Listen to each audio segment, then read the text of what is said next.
Assalamualaikum warahmatullahi wabarakatuh. Hari ini pertemuan 5 membahas tentang pengembangan sedekot struktur kontrol pengulangan. Di mana yang akan dibahas itu yang pertama adalah definisi, yang kedua jenis dari struktur kontrol pengulangan, yang ketiga sedekot, yang keempat desk checking, kemudian yang kelima itu algoritma. Struktur kontrol pengulangan digunakan untuk melaksanakan sederetan instruksi berulang-ulang sesuai dengan persyaratan yang ditetapkan.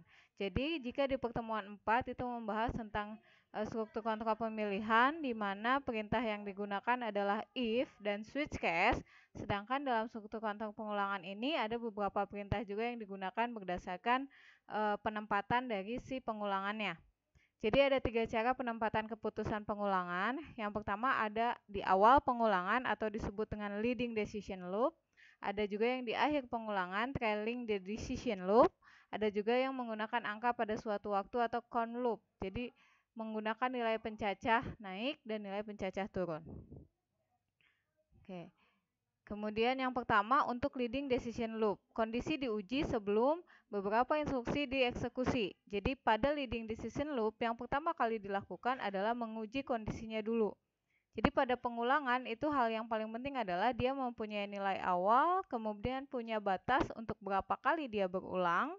Nah, kemudian di situ akan diuji apakah nilai yang kita input itu sudah sesuai belum dengan batas pengulangannya dia. Seperti itu. Jadi di sini di mana kondisi diuji sebelum beberapa instruksi dieksekusi. Diuji dulu, jika memang sudah sesuai maka akan dilakukan perintah yang ada di dalam pengulangannya. Oke, untuk yang leading decision loop itu bisa menggunakan perintah do while. Jadi do while lakukan perulangan di mana kondisi K bernilai benar. Nah, sama seperti pemilihan, untuk struktur kontrol pengulangan juga digambarkan dengan menggunakan belah ketupat. Tuh, jadi kalau pemilihan itu belah ketupat, kemudian kondisinya true atau false, pengulangan pun sama, kondisinya true atau false. Jadi di mana kondisi diperiksa. Nah, itu untuk flowchartnya ada simbol belah ketupat dan persegi panjang, atau bisa juga menggunakan input output. Jadi kalau persegi panjang ini adalah simbol proses. Jadi ketika iya, maka dia harus memproses apa gitu, instruksi yang ada di dalam pengulangannya. Contohnya di sini ada sebuah hotel di mana dia akan membuat penomoran kamar yang dikelompokkan berdasarkan bilangan genap. Jadi ada sebuah hotel punya jumlah kamarnya 5, kemudian untuk 5 kamar ini akan diberi nomor. Nah, nomornya adalah bilangan genap. Oke. Kita akan mendefinisikan masalahnya terlebih dahulu. Yang pertama inputnya, apa yang akan diinput? Nah, yang diinput di sini adalah jumlah kamar. Jumlah kamar di sini nantinya akan menjadi batas perulangannya. Berapa kali dia akan berulang.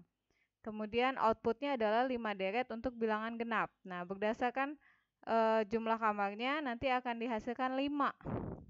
5 deret bilangan genap, berarti jumlah kamar yang diinput pun 5. Proses perulangannya adalah jika nilai I-nya kurang dari sama dengan jumlah kamar, maka dia akan melakukan perulangan tersebut. Tapi jika tidak, maka dia tidak akan melaksanakan instruksi yang A sama dengan A+2, kemudian cetak A dan seterusnya. Di sini inputnya baca nilai N, kemudian prosesnya do while, selama nilai I-nya kurang dari sama dengan N, maka lakukan A sama dengan A+2, I sama dengan I+2, kemudian cetak A, kemudian N-do. Outputnya adalah mencetak nilai A berdasarkan hasil dari proses perulangannya.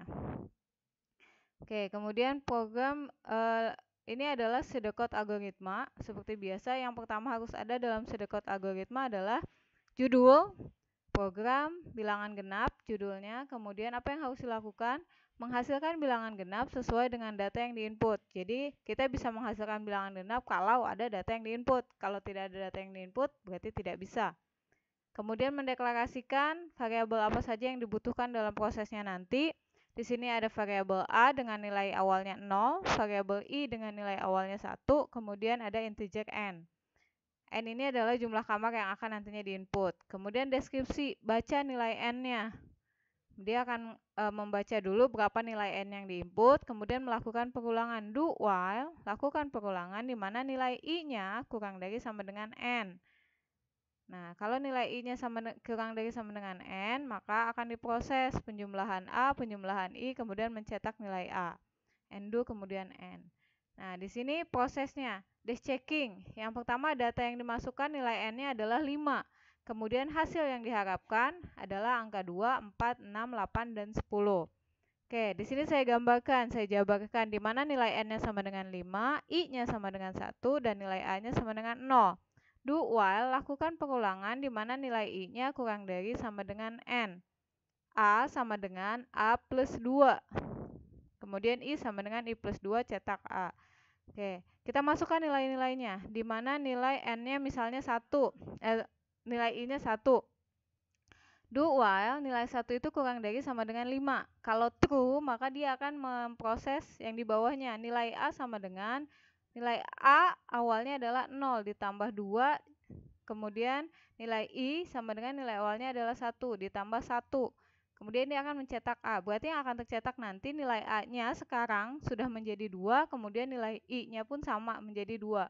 Hasil dari penjumlahan yang proses di atas. Kemudian dia akan melakukan lagi pengulangan yang selanjutnya di mana sekarang nilai A-nya sudah berubah menjadi 2, I-nya juga sudah berubah menjadi 2. Do while nilai I-nya 2, 2 kurang dari sama dengan 5, iya, selama terpenuhi maka dia akan melakukan proses di dalamnya. Di mana nilai A sama dengan 2 plus 2, nilai I 2 plus 1 sesuai dengan perintahnya. Kemudian cetak A. Sekarang akan berubah nilai A-nya sama dengan 4 dan nilai I-nya sama dengan 3 dan seterusnya sampai dengan nilai I-nya itu memenuhi syarat di mana I kurang dari sama dengan 5. Nah, oke. Berarti A yang pertama dicetak adalah 2. A yang kedua dicetak itu adalah 4. Karena proses dulu baru mencetak nilai A. Oke, di sini ada tabel dash checkingnya, di mana kalau nilai I-nya 1, nilai N-nya 5, 1 kurang dari sama dengan 5, iya atau Y, maka dilakukan proses A sama dengan A plus 2, kemudian proses yang kedua I sama dengan I plus 1, maka dia akan mencetak nilai A. Nilai A-nya itu adalah 2, dicetak 2. Oke, kemudian nilai I-nya 2, nilai N-nya 5, dan seterusnya sampai dengan syaratnya sudah tidak terpenuhi. Contohnya yang terakhir itu adalah 6, di mana nilai 6 kurang dari sama dengan 5 itu no atau false, tidak terpenuhi, maka prosesnya tidak akan dilakukan. Kemudian yang ini trailing decision loop, bedanya kalau tadi kondisinya disimpan di atas, kalau sekarang dilakukan dulu instruksinya, baru diproses di bawah. Perintah yang digunakan itu adalah repeat until. Repeat, ulang, repeat itu kan ulang, kemudian instruksi 1 dilakukan, instruksi 2 dilakukan, dan seterusnya, kemudian until periksa kondisinya, nilai K true, dan seterusnya. Sama penggambarannya, kondisi dengan menggunakan belah ketupat, proses dengan menggunakan persegi panjang. Di sebuah bank dia akan membuat penomoran antrian dengan bilangan ganjil, jumlah antriannya 5 dan seterusnya. Jadi akan ada 5 deret angka ganjil sebagai penomoran antrian pada sebuah bank. Definisi masalahnya, inputnya itu adalah jumlah antriannya, jadi berapa kita masukkan jumlah antrian sebagai batas perulangan. Kemudian output yang nanti dihasilkan adalah 5 deret bilangan ganjilnya. Jika 1 kurang dari sama dengan jumlah antrian, maka akan dilakukan perulangan sebagai berikut. Yang pertama mencetak nilai A, kemudian A sama dengan A plus 2.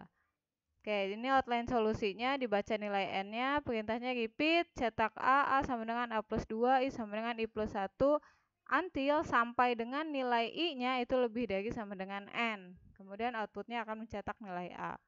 Sama seperti tadi, Sedekot algoritma, di mana di sini bilangan ganjil, menghasilkan bilangan ganjil kalau ada data yang diinput. Nah, bedanya, kalau tadi nilai A-nya sama dengan 0, kalau di sini nilai A-nya sama dengan 1, kemudian nilai integer I-nya sama dengan 1, integer N-nya sesuai dengan data yang kita masukkan. Kenapa? Karena yang pertama di sini dia akan membaca nilai N, repeat cetak A. Maka yang akan dilakukan adalah mencetak A-nya dulu sebelum diperiksa kondisi I kurang dari sama dengan N-nya. Oke, kemudian nilai I sama dengan I plus 1 dan seterusnya. Di sini dash checking pengecekan di mana data masukan nilai N, N-nya itu sama dengan 5, hasil yang diharapkan 1, 3, 5, 7, dan 9. Oke, sama seperti tadi ya. Nah, sekarang kita coba kalau nilai A-nya sama dengan 1 dan nilai I-nya sama dengan 1, repeat, cetak 1 berarti. Maka akan dilakukan dulu pencetakan angka 1. Setelah itu baru lakukan proses yang di bawahnya. Di mana nilai A-nya itu 1 ditambah 2, nilai I-nya 1 ditambah 1. Berarti yang diperiksa adalah until di mana nilai I-nya sekarang sudah menjadi 2, lebih dari sama dengan 5. Kalau masih dilakukan, masih memenuhi syaratnya, maka dia akan terus berulang. Dia akan merepeat kembali, berarti nilai A-nya sekarang 3, nilai I-nya sama dengan 2. Cetak 3, gitu, dan seterusnya, sampai dengan nilai N-nya terpenuhi. Ini tabel dash checkingnya, jadi dia mencetak dulu, baru melakukan proses yang lainnya, baru dicek kondisinya benar atau tidak. Yang ketiga, count loop. Nah, kalau count loop itu memiliki nilai pencacah. Gitu. Jadi pengulangan digunakan jika jumlah iterasi pengulangan sudah diketahui. Pelaksanaan loop dikendalikan oleh indeks pengulangannya. Perintah count loop adalah struktur for indeks awalnya berapa, jadi nilainya berapa, kemudian sama dengan nilai awal, to nilai akhir, step n. Nah, ini untuk for. Jadi kalau untuk for, dia punya nilai awal dan nilai akhir yang jelas, kemudian bisa menggunakan nilai pencacah. Contoh kasus di sini diminta membuat sebuah deret bilangan sebanyak 5 yang menampilkan angka 1, 4, 9, 14, 25. Nah, 1, 4, 9, 14, 25 ini adalah akar pangkat 1, akar pangkat 2, akar pangkat 3, akar pangkat 4, kemudian akar pangkat 5. Oke, kemudian di sini jumlah ini yang diinput adalah jumlah bilangan, outputnya 5 deret bilangan akar kuadrat. Jika nilai I kurang dari sama dengan jumlah bilangan, maka lakukan dan seterusnya. Oke, ini bentuk umumnya, dibuat outline solusinya, kemudian ini adalah sedekot algoritmanya. Sama judulnya program bilangan kuadrat, di mana kita bisa menghasilkan bilangan kuadrat jika ada data yang diinput. Variabel yang digunakan adalah nilai A, I, dan N. Jadi nilai A, I, dan N-nya kita akan masukkan pada deskripsi.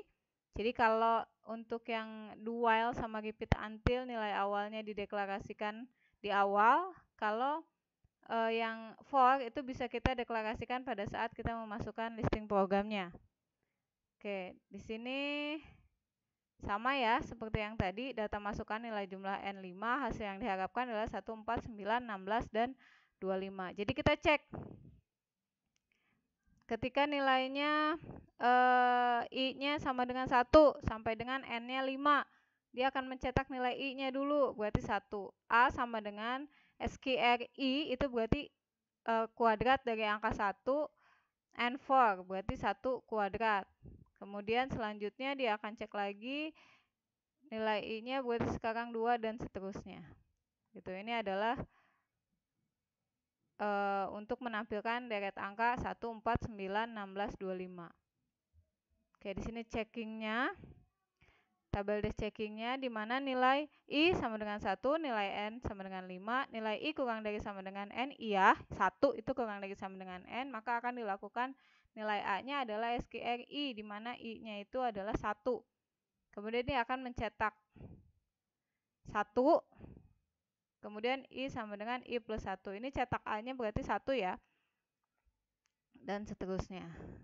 4, 9, 16, 25. Sedangkan nilai I-nya itu dijumlahkan I plus 1. Nah, ini adalah count loop. Oke.